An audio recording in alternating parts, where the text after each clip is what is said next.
Hi guys, this is take 2 of this video. We had a live stream this morning and unfortunately there were some problems with YouTube processing that video. So we had a bit of a buffering issue kind of halfway through, and but even so, when YouTube came time to process the video, only the last 50 seconds of the 40 minutes was recorded.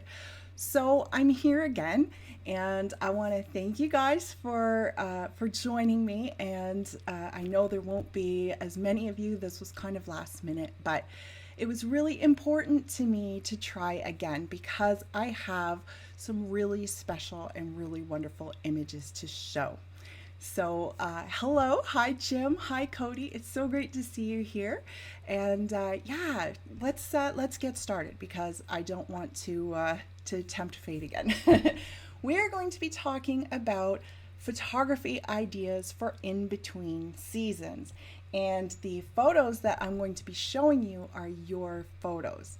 So, just before I start, I want to say welcome to Jim Hamilton, Jan Martinsen, Lisa Marie, Anthony May, and Brittany for joining my channel. I am so touched that you are here, that you've become members of my channel, and thank you very much. Okay, so hi Alan, hi Arrowman, it's so good to see you here. Let's get started. Ideas for between winter and spring. This is a very difficult time of year to photograph because everything is brown, everything is muddy, everything is gray. When I'm driving down the street, it almost looks like a monochrome scene, even though I'm just out and about. So it can be really hard to get inspiration for what to photograph. And I'm going to start by giving you some ideas. First idea is to photograph rustic scenes, items, and things. Barns are some of my favorite. Anything with rustic wood. Look for textures and things that have a good grain to them. They make fantastic pictures. This image is an image by What Sue Sees. This is her name on Instagram, and she has fantastic pictures there. And I just love this one because the wall is textured and it's cracked, and there's I don't know if that's like rust or just, you know, dirt from the weather, and the flowers that are just peeking out from between the glass and the curtain. It's fantastic. This picture has a story on its own, and it can be taken this time of year. So congratulations, Sue, on such a fantastic picture. Try doing things that are rustic, things that have just have a roughness to them. That is idea number one.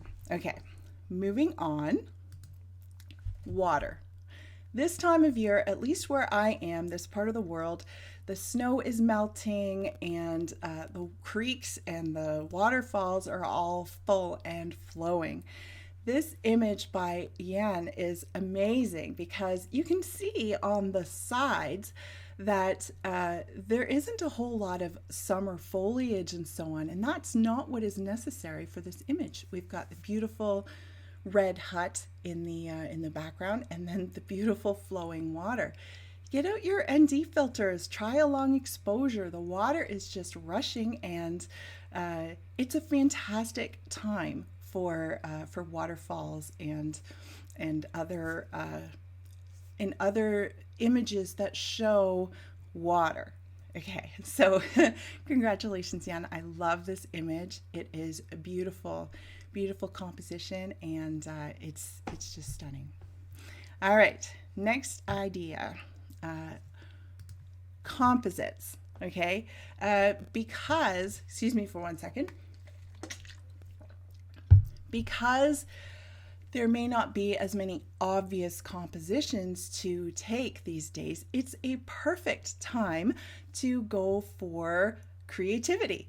And a composite image is when you put two or more images together to create some form of art. And that's what North 50 Artistry has done here. This is a composite image, and I know that from the description on Instagram. By the way, all of these images have come from the hashtag #HeyRachelLerchLive, in which I've invited you all to submit your photos. I love to feature your photos, and if you would like to submit some images for me to feature, then please, by all means. So this image was submitted by North 50, and it's just gorgeous. Look at that sky, the little spot of yellow on the jacket, and then the boat.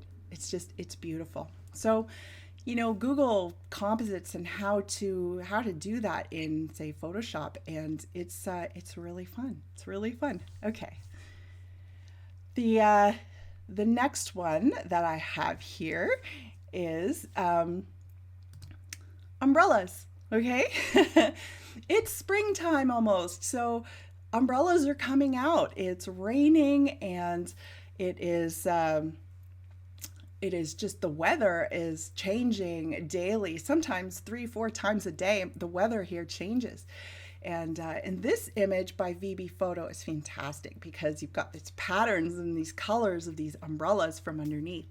But if you don't have this available to you, then try shooting from maybe a top window on a building and shooting down at umbrellas of people walking by, or just some street photography where people are holding umbrellas. Another option is take an umbrella, turn it upside down, put it in a puddle, and let it fill up with rain, and then maybe get an image of the raindrops falling in the umbrella. There's just there's so much. You know why I love umbrellas? Because they're simple in shape, and they're beautiful in color. Like the composition, it's just beautiful. And yeah, congratulations, VB. It's a fantastic photo. So yeah, if you guys have more suggestions, please put them on the comments in the chat here. I'd love to see, or in the comments below. It's one of those difficult times to photograph, but we can do it. We can do it. All right, next, roads.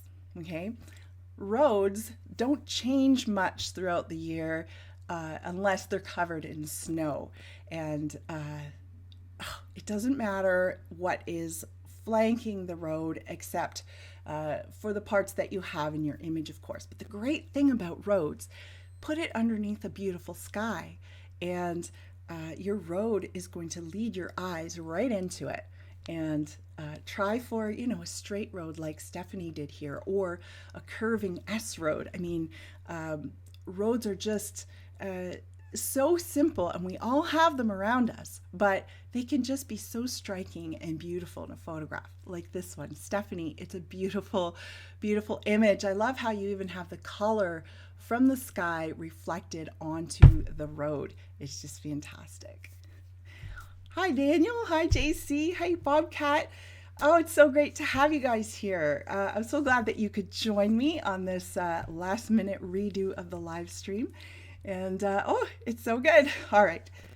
Next idea for winter, spring, in between non-season photos. Water droplets. I love water droplets. They are so beautiful. You can do a gorgeous image like Irene has done here, where the water droplet is sitting on top of your subject. Maybe it's a drain, maybe it's just your porch, maybe it's a beautiful flower like this, or get your macro lens out and zoom right in and get the details, maybe just getting what is reflected in the water drop. They're so beautiful and so fresh. So yeah, Irene, I love this image. It's beautiful. I love the one drop right in the middle, and how everything else just sort of draws you to it and is soft and gorgeous. So water droplets, and speaking of water and kind of crazy weather, lightning or other forms of weather like storm clouds coming in or really blowing trees, you know, be safe. Make sure that if you are taking pictures of lightning or any other kind of weather, that you stay in a safe location. And then other than that, go nuts with it. I have to ask DK how she did this because I have not been able to successfully get a lightning image like this. It is just fantastic. Way to go, DK. And then I want to say, try to find a monochrome composition. Now, this is not a black and white image that Joe has taken here. If you look closely, you can see that there actually is color, but Joe has recognized that this scene actually doesn't have a lot of color and is capitalized on it. So we've got the beautiful twisting trunks and the reflection in the water, and the gorgeous white misty background has just made it pop. So yeah, go for monochrome scenes. If you see something that just looks like there's just not much color, embrace it and run with it like Joe did here. Congratulations, Joe. It's beautiful. All right. Now, moving on to foregrounds. I want to encourage you to go out and emphasize a foreground. Okay, so if you get a nice wide angle lens, angle it slightly down towards the foreground that you have, or get down real close to it, you're going to emphasize that foreground, and it can really bring depth and mood and drama to an image. So this image by Lechmoore Sims, I apologize if I've said your name wrong, but this image is just beautiful. I love the rocks in the foreground, and they lead you right into the color and the pier, and even just the curvy, I don't know, sand there. It's really beautiful. It's got a great mood, and congratulations. So foreground, emphasize. All right, next is something we can all do inside our homes, and that is food. So this is Diane Puff. I have been following Diane's work on Instagram for a while now, and she is absolutely talented at images of food, like absolutely talented. There's so much here that we can do with food, and it may seem boring, but it's actually not. If you get a light, or even put something near a window, play with a background, there's just so much creativity that can be put into an image of food. I was saying earlier this morning, could even take a picture of my pizza. I made homemade pizza tonight for dinner, and it wasn't that pretty, but I bet you anything, you know, maybe grab a macro lens on the glistening pepperoni and the melting cheese, or, just get creative with it. But food, since when you're stuck inside, is a great subject for photography. Congratulations, Diane. All right, next is an absolutely gorgeous image by Nick Smith, and it is nighttime. Now, nighttime is absolutely fantastic time to take images in this season, because you eliminate a lot of that muddy, messy look that tends to accompany everything. This is a gorgeous long exposure light trail image by Nick Smith, and it's beautiful. It's absolutely beautiful. I mean, just look at it. The image was taken with a nighttime filter. There are different kinds that you can use for different purposes, and I only know that Nick used a filter on this one because I saw him talking about it on one of the photography chats, and it's fantastic. So look for light trails or reflections at night. Yeah, it's a perfect time for it. All right, and it's also a perfect time for animals. The animals are so glad that winter is finishing. Just like all of us, we're happy to be out and able to go out without bundling up completely. And there's, squirrels and little birds. I'm not a wildlife photographer. I don't have an image like this one by Roger. It's fantastic, Roger. It's just beautiful. But even if you're not a wildlife photographer, you can take out the longest lens you have. Mine is a 70 to 300, and just go out, hike up your ISO for a nice fast shutter speed, and start taking pictures of the animals as they celebrate the new season coming. Beautiful. Okay, clouds.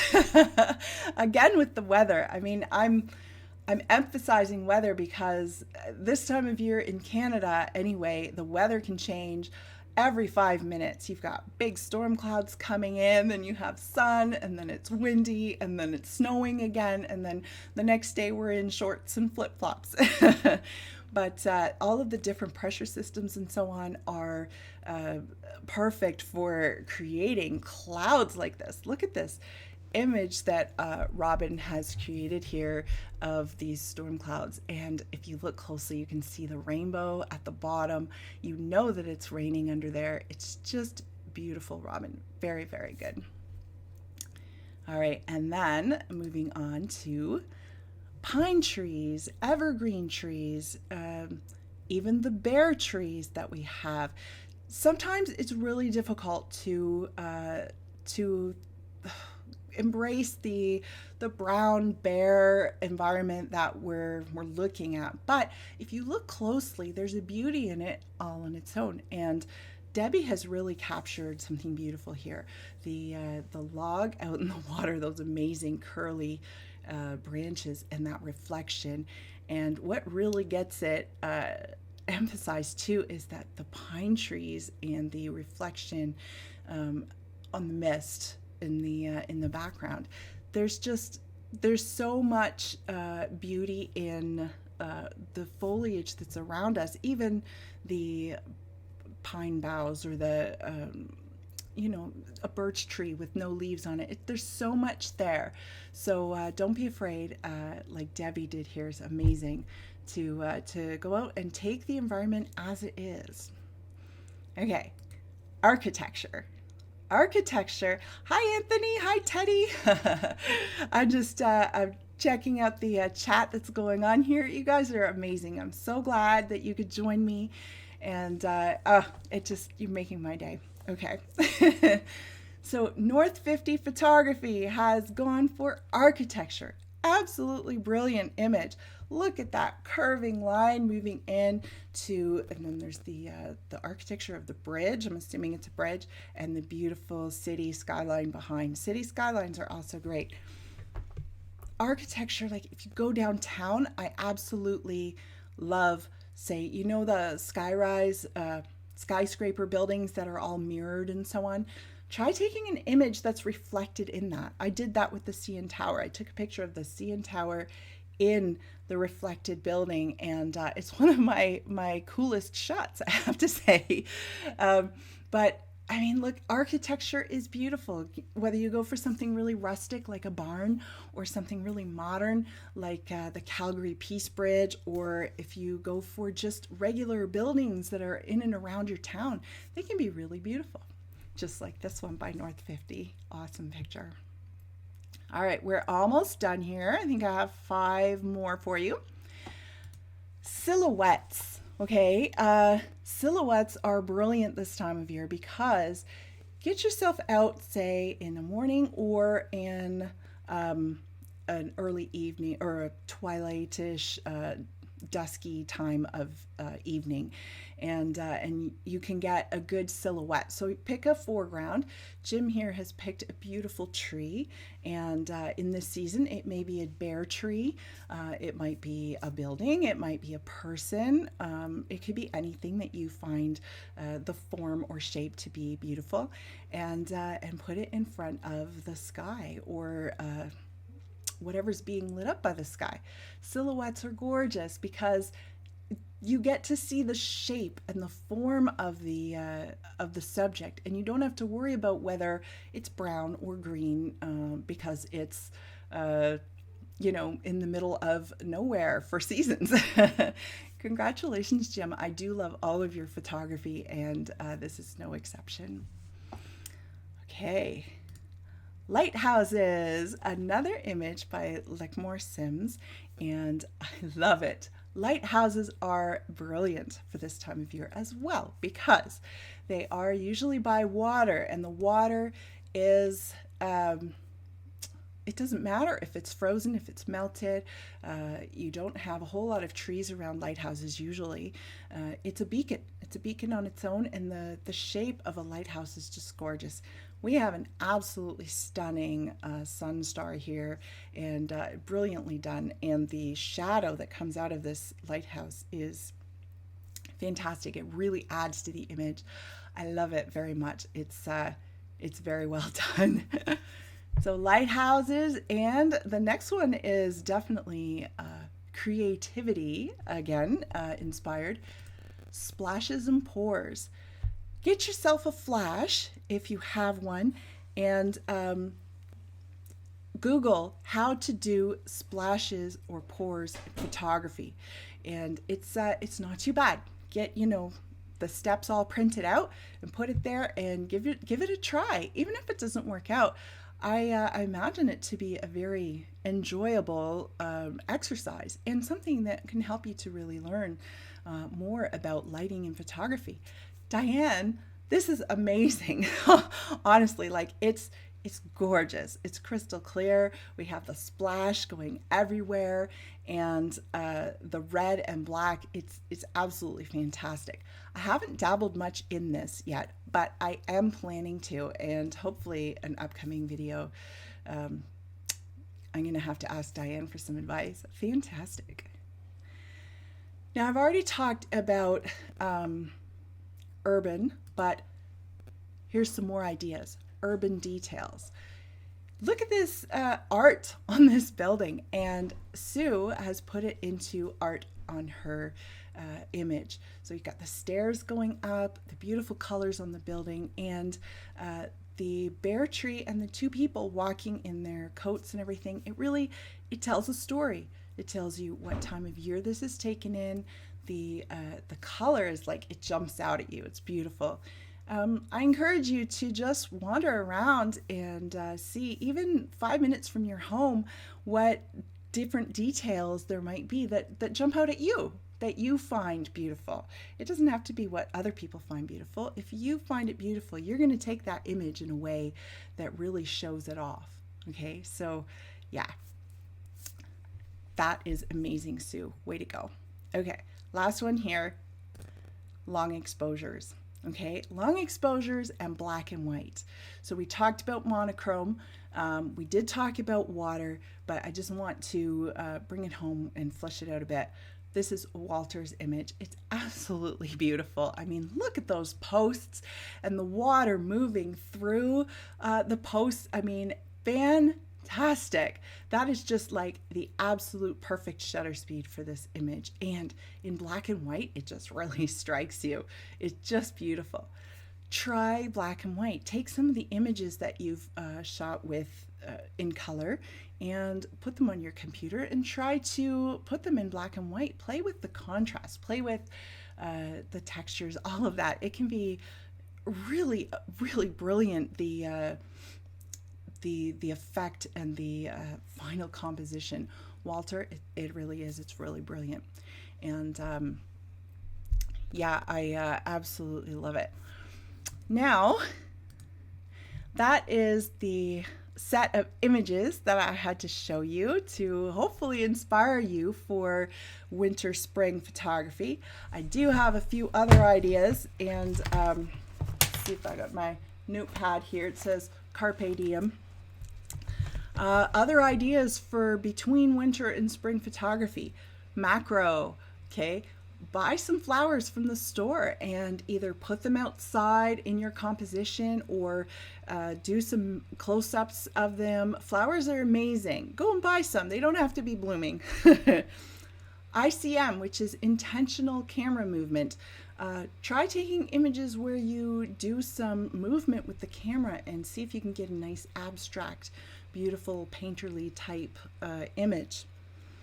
Something I like to take pictures of inside with a macro lens is marbles. They are amazing. Have you ever looked at a close-up picture of a marble? It's just cool. Rainbows, I touched on rainbows. Look for those rainbows. The beach is a fabulous place because it's not a place where the season matters too much in terms of leaves on the trees. So go to the beach. Try night sky. Maybe you could get a picture of that Milky Way, or yeah, just the maybe some silhouettes of different things in front of the night sky. And infrared would be really interesting. Now, I don't have a camera that is capable of infrared, but there are instructions online as to how you can take an image that you have already taken and convert it to infrared. And very, very cool. Light painting. You could do some light painting. Google all these things if you're not sure. Also, another Thomas Kincaid look with it. I mean, fantastic, right? Just moody and beautiful. And yeah, that's it. If you have ideas, guys, please add them to the comments. And oh, Robert has an idea. Time lapse. Awesome. Try time lapse, you guys. It's fantastic. I love that, Robert. I'm going to check out the chat here for a second. I had some questions. John, my husband, if you guys know him, you probably do, has, where do I have it? Oh, yes. He wanted to let you know of a new item that we're selling, okay? And it was this, on Lerch merch, toilet paper. One roll, $100. This is my husband for you. I put it down to $50, but then there was a bidding war on the previous live stream, and so anyway, sorry about that. This particular roll, though, I even signed it. Look, signed it. All right. So, guys, I want to thank you so much for joining me. I am going to say goodbye because I don't want this to run too long. I want to make sure that YouTube can process it properly. I have family members coming in now, and you guys are awesome. I do apologize for earlier. I really, I hope that you had a fantastic day. Oh, but there is something I want to repeat. There was something I wanted to repeat, and that was that I know, guys, that it's been a difficult time with coronavirus and life stresses and worries and everything. And I just want to tell you, I want to remind you that everything's okay. And you guys are awesome. And to remember to live. So, whoops, 1 second.